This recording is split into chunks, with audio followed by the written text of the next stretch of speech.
After 3 years of work, our follow-up to the Meat Eater Fish and Game Cookbook is here. It's the Meat Eater Outdoor Cookbook, wild game recipes for the grill, smoker, campfire, and camp stove. Here is your book for everything that's best cooked or eaten outside. From grilling to open fire cooking to Dutch ovens to smokers to barbecue to backpacking meals to how to pull off the perfect fish fry, with pit stops along the way for lessons about Ice Age cooking methods and the best 5 ways to construct a cooking fire you can be proud of. And of course, we're focusing on wild game and fish here with over 100 recipes, including stuffed venison burgers 3 ways, wild duck with ahi verde sauce, a jerky made with cola, a gin and tonic made with fire-charred lemons, and grilled frog legs made with a sticky sweet sauce. This ain't your normal cookbook, so be prepared to be surprised. Get your copy now. For more info, visit themeateater.com or buy it wherever books are sold.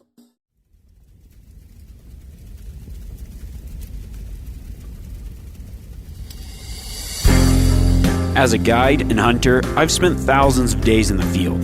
This show is about translating my hard-won experiences into tips and tactics that'll get you closer to your ultimate goal, success in the field.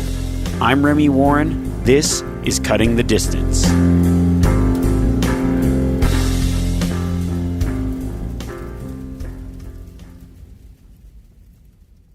Well, hello everyone. I hope everybody's doing good. And this week, we are talking Bears 2.0. So last week was Bears 1.0, and we were just kind of laying the groundwork, how to identify where bears are based on behavior, food sources, and then we even touched a little bit on seasonality of the food sources and where you should be looking certain times a year. Once you've keyed in on where bears will be, now we need to employ the hunting tactics. So this week is going to be all about bear spot and stalk and western bear hunting tactics. And the 3 that I'm going to cover are going to be glassing, then a still hunting tactic, which would be more roving on logging roads, and then the 3rd tactic, which will be calling. Now, before we get too far into the tactics, I'd like to first share a story, one of my personal favorite stories out of my collection of hunting experiences. This involves a bear hunt in New Mexico while I was guiding, and it's just one of those stories that needs to be told.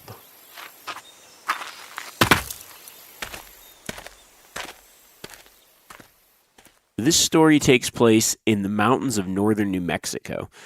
Now, I used to guide down there for an outfitter, and it's primarily elk hunts, but the hunters every once in a while would have a bear tag in their pocket as well.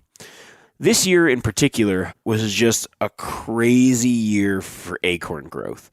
There's all these scrub oaks, just, I would say, like head-high, super thick oak brush. And for some reason this year, every oak tree had just thousands of acorns, whether it was the right combinations of spring and dry summer and weather before this time, whatever. This particular September, there was just acorns everywhere. And because of it, it really drew the bears out of the pine forests in the surrounding areas. And we were seeing and encountering quite a few bears. So the food source was there, just everywhere, acorns on the ground. And because of it, we were seeing more bears than we'd ever seen in years past. On this particular hunt, we were primarily focusing on elk, but it's just kind of hot in a really hot, dry September. And the elk activity, the rutting activity was pretty slow. So in the middle of the day, I just figured we're going to go walk around and maybe try to find some elk sign, maybe throw out some bugles, whatever. It was just getting pretty slow. And my hunter happened to have a bear tag as well because we'd been seeing so many bears. So we're working in this particular area. And I think this was actually the same hunt. I told a story earlier in a different podcast about the elk almost stepping on me. This is in that same area. So there's, to paint a picture, there's this big open meadow. So there's these big slopes that go up the mountain. And then there's these big drop-off canyons on one side. So there's a big canyon that drops off. And in between the meadows, it's these big pine forests, open meadow going up, maybe some aspens mixed in, and then it drops off into this canyon on the other side. And in the lower parts and on the drier sides of the hill. So all the north faces, normally, a lot of places, north faces would be meadows. In this particular area, it seemed like most of the north faces were like really choked thick with this oak brush. So on this particular day where I'm walking through the pine stuff, where the wind was coming down the mountain, so we're working the morning up, and we end up at the top of the hill, and we've got this kind of overlook over this valley, and we just start working the pine edge around, and I look and I start seeing a lot of bear sign here. So I kind of investigate the bear sign, and I look and go, okay, there's like bear scat everywhere in this one particular area. And I think, okay, I kind of analyze it, and there's just acorns in it. I'm thinking to myself, there's only one real spot on this particular mountain up high here that has acorns. So I get my hunter, I'm like, hey, let's go see if we can try to find a bear. He's like, okay, cool. So we walk up, and there's this perfect overlook. It comes out of the pine forest, and it's just this like perfect rock rim, maybe a 10-foot drop off the rocks, and it's surrounded by pines, and it's just this thick oak brush coming right up to that from there. And I'm like, okay, out of everywhere, this is where this bear's got to be living. I mean, it's got the right habitat. It's within a good range of where we're at. It's just thick in there. There's a ton of acorns. This has got to be the spot. So it's the middle of the day, and I tell my hunter, I'm like, all right, I'm going to bust out my call. I just carry this jackrabbit and distress call with me. And I'm like, we're going to call this bear in. And the wind was perfect. It was coming up from the bottom. Everything was just set right.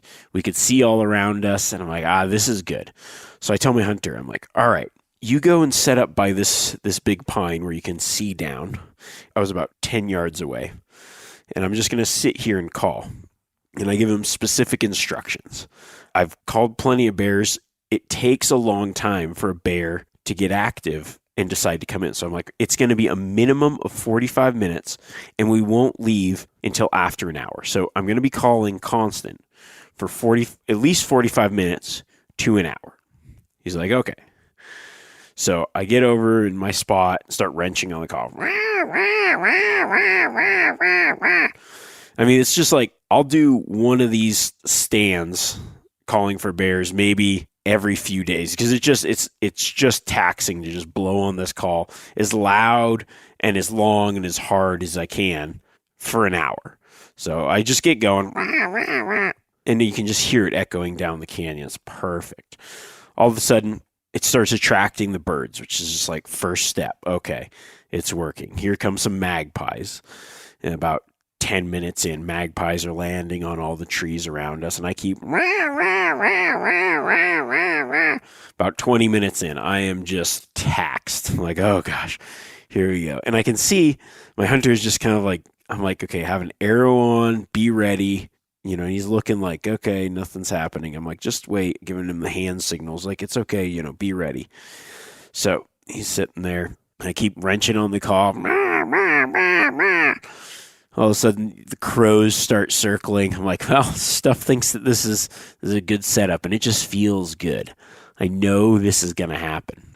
So we're about, I would say, 45 minutes into it, and I give him like the thumbs up. Like, we've hit the mark now where bears should be coming in. We're just going to keep an eye out. And for some reason, I think he just got impatient. It's like, this is just not working. So he puts his arrow back in his quiver and walks over to me. And I look at him, and he's like, I think your call's broken. And I'm like, what? And he's like, yeah, it's not working. And I'm like, okay, yeah, but I told you it's going to take, like, even if it doesn't work, like, this is now, we're in the time zone. Like, if a bear is going to come in, he's going to come in from now into the next 10 minutes. So I'm like, what? Okay. And as soon as he said, his back is now to the downhill side, and he's facing me. He's like, just talking to me like, your call's not working. Like, he's like, I don't think this is going to happen. And I was like, what do you mean it's not working? He's like, huh? As soon as he said it wasn't working, a bear stepped out like 30 yards below him. Well, what about that bear right there? And he thinks I'm joking. He turns around and just locks eyes with this bear. And the bear's like 30 yards. It's below us. It has it can't see us the way that the angle is. and he just starts shaking, and he gets down and rattling around, gets an arrow on his string. It was like from zero of, oh, this call's not working, to all of a sudden me nonchalantly saying, oh, what about that bear right there? And of course, bear right there. So I range the bear 30 yards. He gets drawn back, and I can see it's just like the nerves, I think, got the best of him from the surprise of thinking that there's no bears to now here's a bear 30 yards away. He draws back and shoots. I know the arrow hit the ground somewhere way away from the bear. I think between the adrenaline and the shaking and the surprise, that bear wheeled around and ran straight back into the oak brush that he came from, never to be seen again.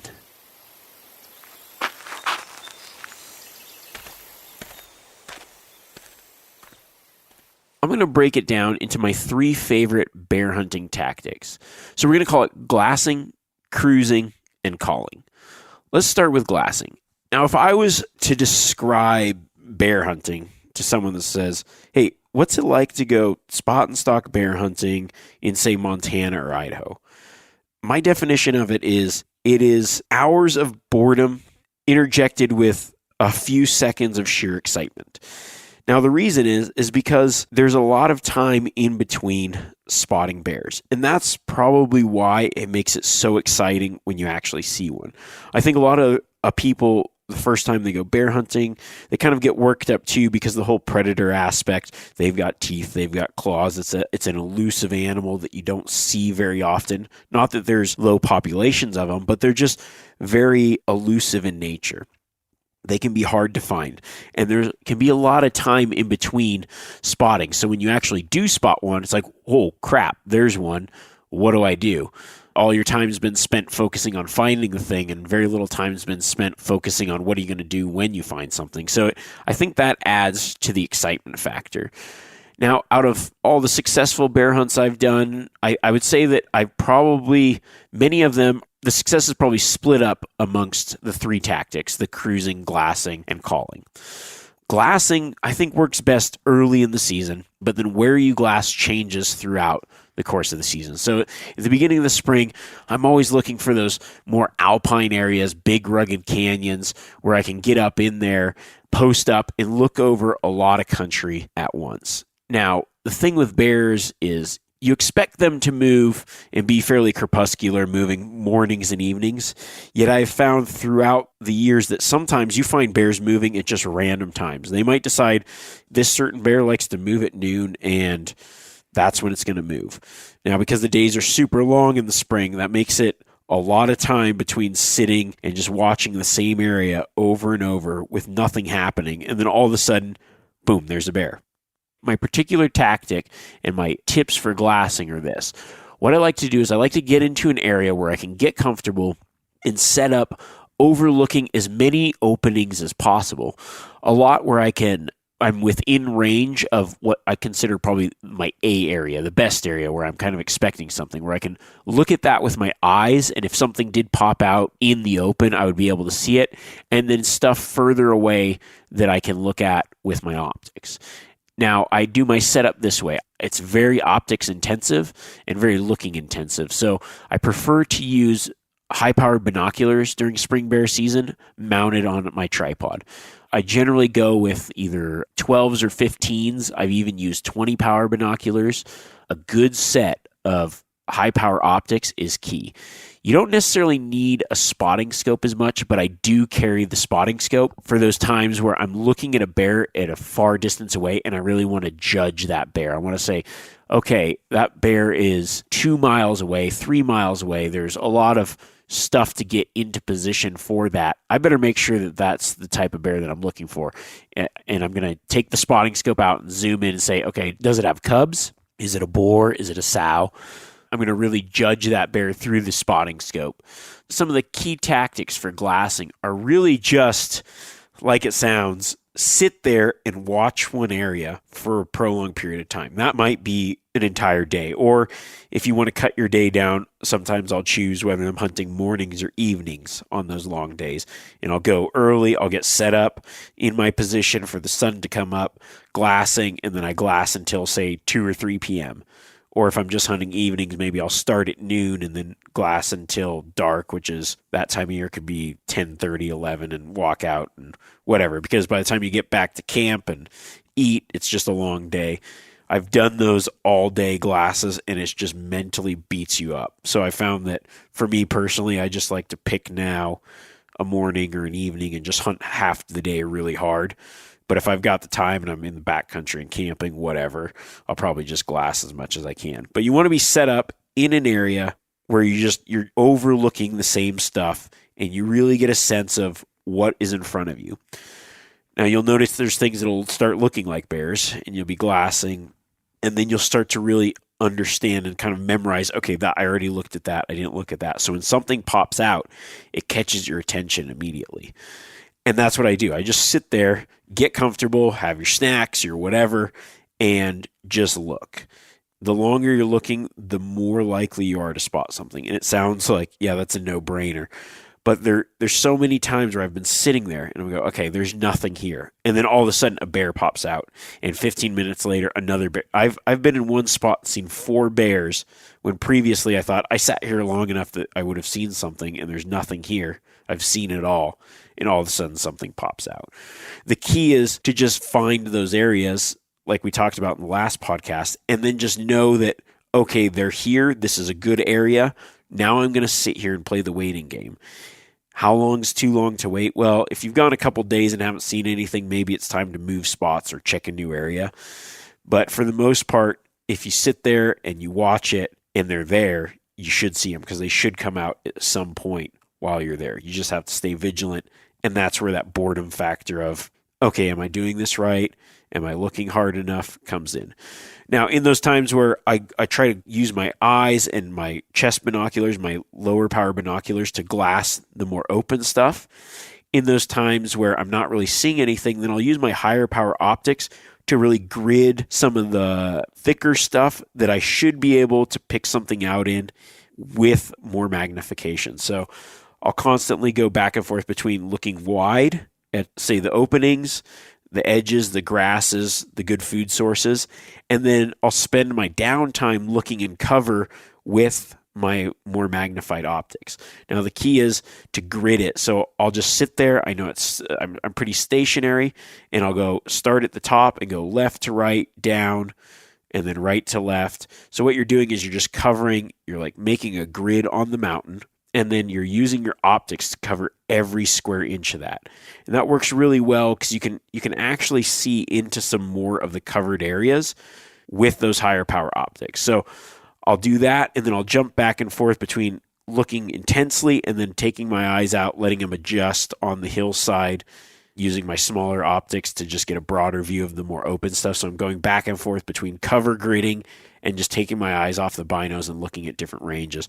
That also helps keep the headaches down and the eye strain down by kind of going in and out of your optics so you aren't constantly focused at one level, and then you pull your eyes off your optics and you get kind of this blood rush headache, weird vision because your eyes were focused looking through these magnification, and then you kind of pull it off and your eyes don't adjust to the real world so fast. So I like to go back and forth between the two. I have my tripod set up, gridding, head off looking at the open, glassing some stuff, back to my gridding pattern, and don't lose track there.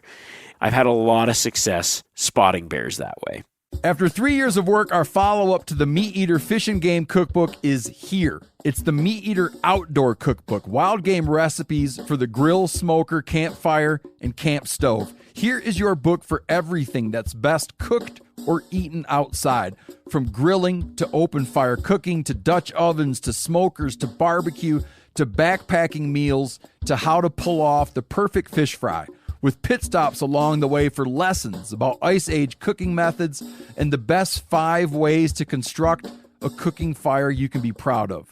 And of course, we're focusing on wild game and fish here with over 100 recipes, including stuffed venison burgers 3 ways, wild duck with ahi verde sauce, a jerky made with cola, a gin and tonic made with fire-charred lemons, and grilled frog legs made with a sticky sweet sauce. This ain't your normal cookbook, so be prepared to be surprised. Get your copy now. For more info, visit themeateater.com or buy it wherever books are sold. So I talked a lot about in a canyon early season. Now, as the season progresses, I like to change my viewpoint to maybe looking toward other open areas, more meadows and parks, as well as glassing into elk calving, elk feeding areas. So as the food sources change, you're going to change your positioning and where you're glassing from and what you're glassing into. And that's key for spring bear hunting, is being adaptive to where the food sources are and then moving your locations based on that. That's key. Now we're going to go into cruising. So cruising, I consider cruising country is in more thick country, so more timbered areas that don't lend themselves to glassing very well. And these can be super productive because the food sources can be more limited in these timbered areas. They come up later, they're in a smaller area, but the cruising tactic just means that you're moving a lot more and covering more country as opposed to letting your eyes do the walking. You're doing the actual walking. And I've had a lot of success doing this, especially in timbered areas early in the spring and even a little bit later. What it is these logging roads, most of them would be gated logging roads where there's no vehicle access, but you could walk these roads from previous logging activity. What that does is it opens up the canopy of the forest and allows sun to grow and hit these roads, and they start to get the new growth. So they'll get the new grasses. You'll see a lot of dandelion, a lot of clover, especially early. And these roads draw the bears in from that surrounding thick country. The best time to hunt the roads is when you notice there's not a lot of growth in the timber, but there's growth on the logging roads because it provides an area that's open for the bears to feed, and then it's easy walking, quiet walking, a way that you can move around and cover a lot of country. Just by covering more country, you're increasing your chances and your odds. Now, I've even gone as far as scouting these roads on like a pedal bike, or even some of these roads you can take like a four-wheeler or a dirt bike or whatever, but just using it as a scouting tool to cover a lot of country and look for sign. Now, I do the same thing to try to figure out when a bear is using that portion of the road. So what I'll do is I'll cruise these logging roads. When I'm looking for bears, you're kind of looking off to the side of the road, on the road, all around, but you're also looking for sign, any kind of droppings. Now, if I find bear sign, what I'll do is I'll pull out my phone on my Onyx map. I'll just drop a pin scat right here, and I'll put the time that I saw it, and then I'll kick that off the road. Then I'll walk the road back out and then come back. Now, I pay attention both ways in and out and see if there's any more sign. Okay, and then I walk that same road a different time, or that same time, the next day or a different day. So what I try to do is I try to have a bunch of different roads that I know are possible good spots for bears, or a route, and then I walk that route. And then as I see sign in a certain area, most of the time what will happen is the bears will keep coming back and feeding in the same general area.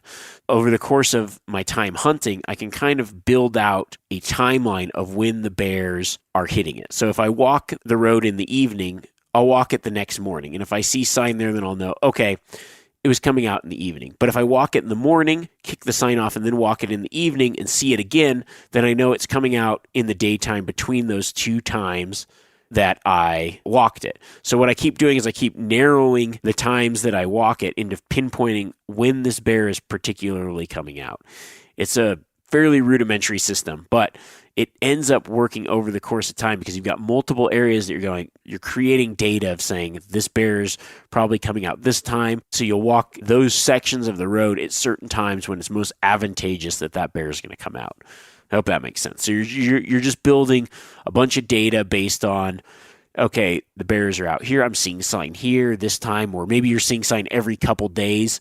Then you know, okay, well, in a day, and you can kind of build these patterns based on the sign that you're seeing and the times that you're walking those logging roads, those gated areas. Now, the key to the cruising method is you have to have the wind right. So you have to find places that have the wind right, have the grass and feed, and you're going to be able to be more successful. If you're walking a section where the wind's wrong, it's essentially pointless because they could be right there, but bears have such a good sense of smell.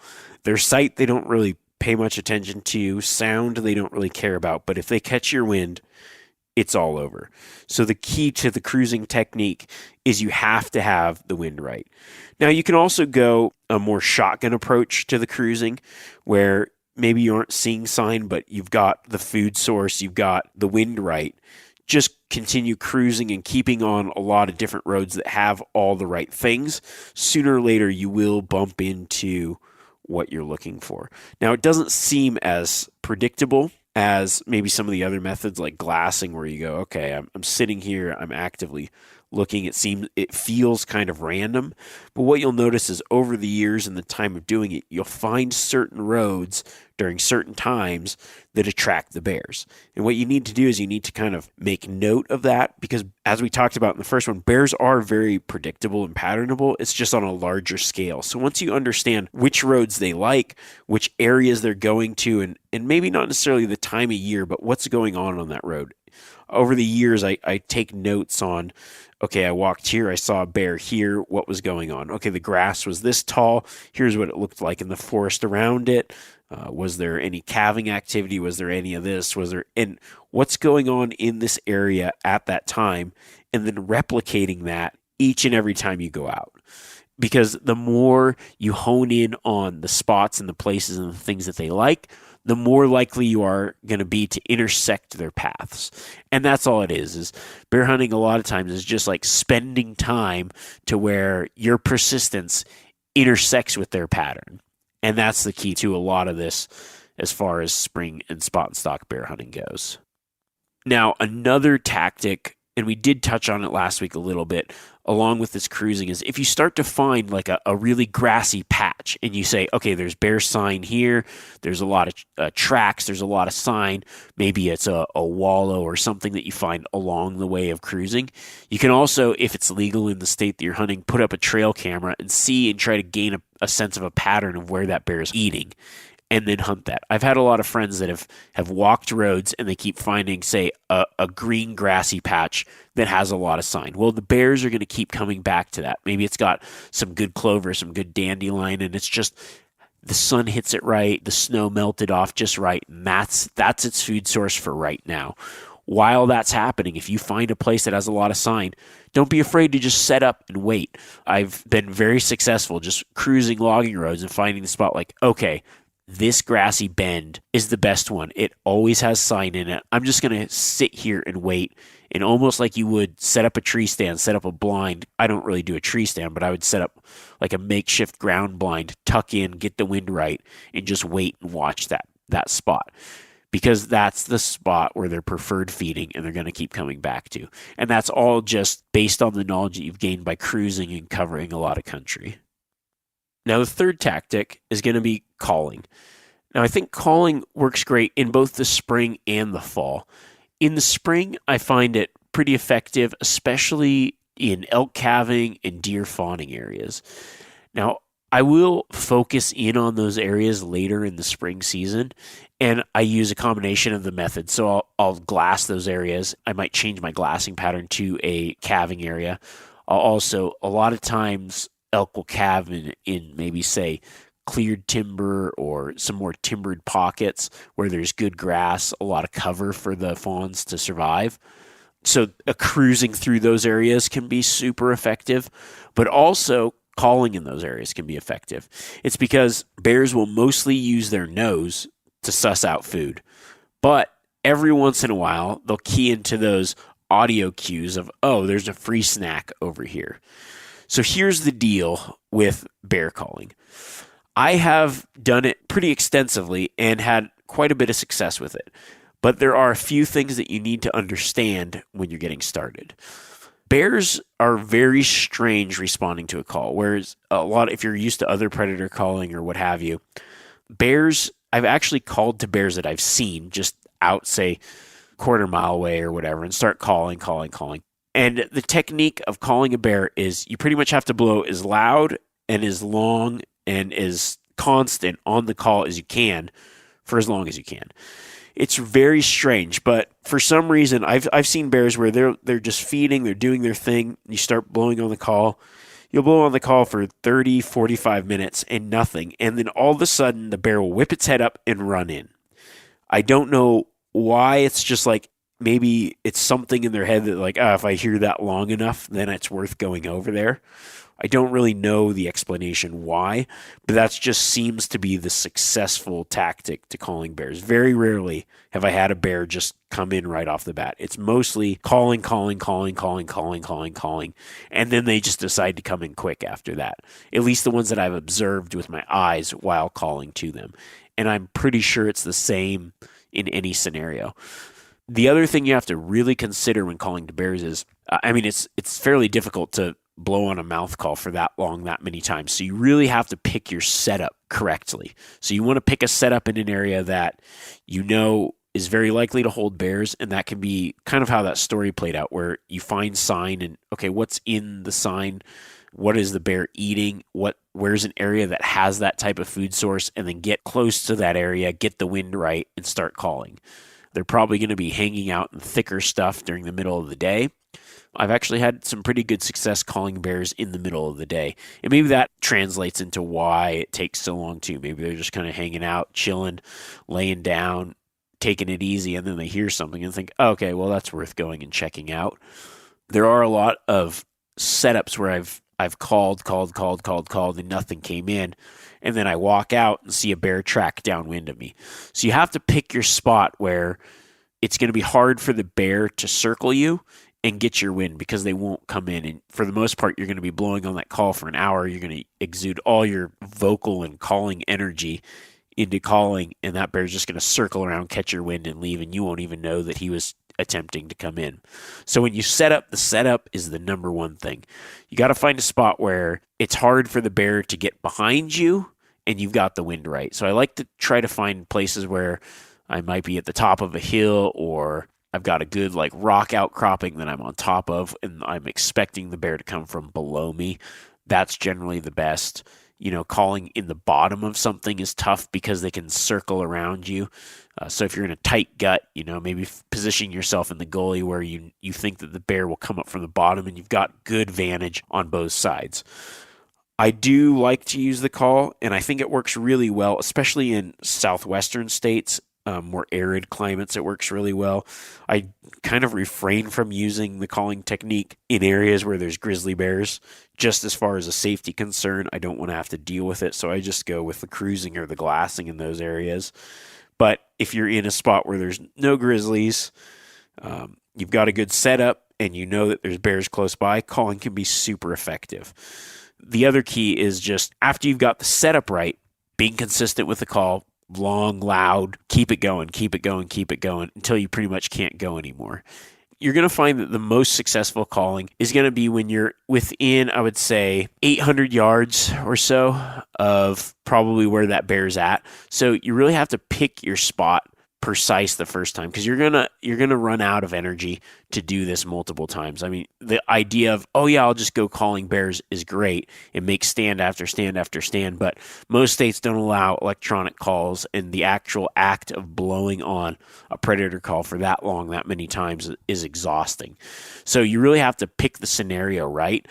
And I do find that in the springtime, picking a scenario where you're near a calving area, or say you've glassed and you saw a bear in this elk calving area sniffing around in that area, going and setting up in those kind of scenarios, you're going to have a lot more success than if you just start blind calling in the woods. So you really want to pinpoint your calling setup and then call long and hard and loud, and you will be surprised at how successful it can be.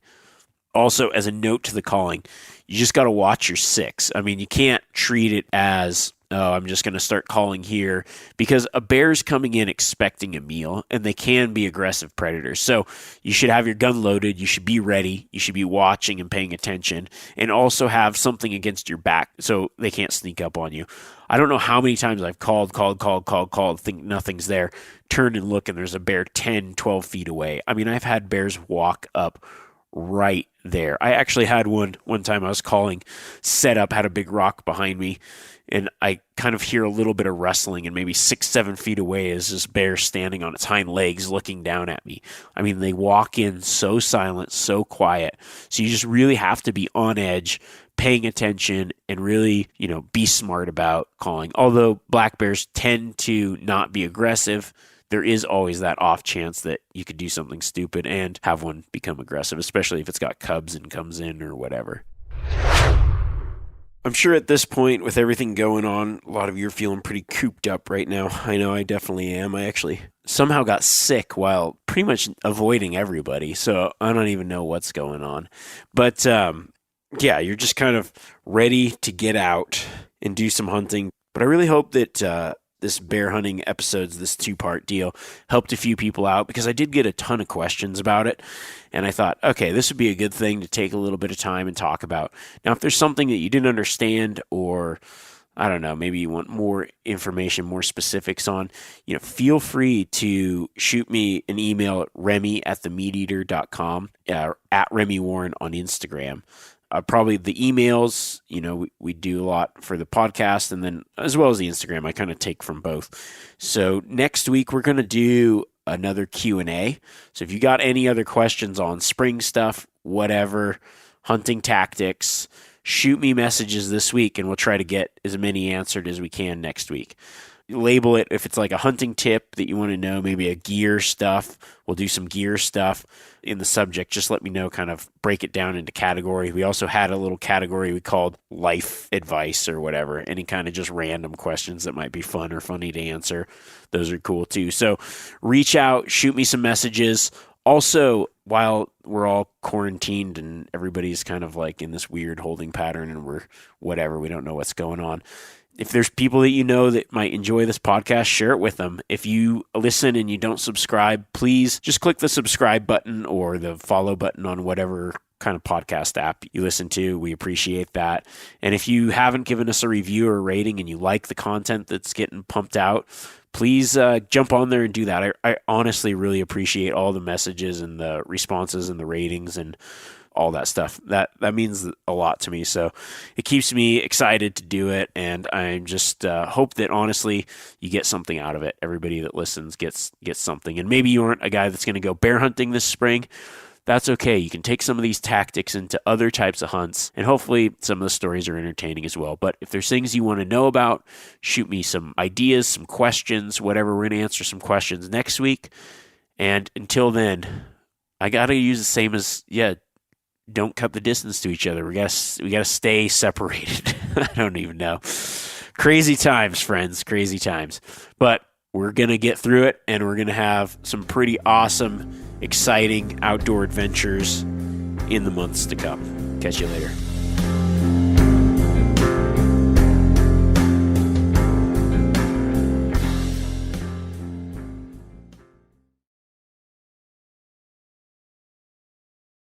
After 3 years of work, our follow-up to the Meat Eater Fish and Game Cookbook is here. It's the Meat Eater Outdoor Cookbook, wild game recipes for the grill, smoker, campfire, and camp stove. Here is your book for everything that's best cooked or eaten outside.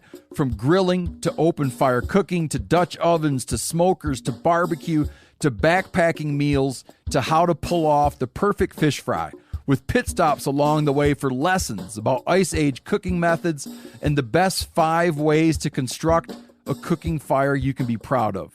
And of course, we're focusing on wild game and fish here with over 100 recipes, including stuffed venison burgers 3 ways, wild duck with ahi verde sauce, a jerky made with cola, a gin and tonic made with fire-charred lemons, and grilled frog legs made with a sticky sweet sauce. This ain't your normal cookbook, so be prepared to be surprised. Get your copy now. For more info, visit themeateater.com or buy it wherever books are sold.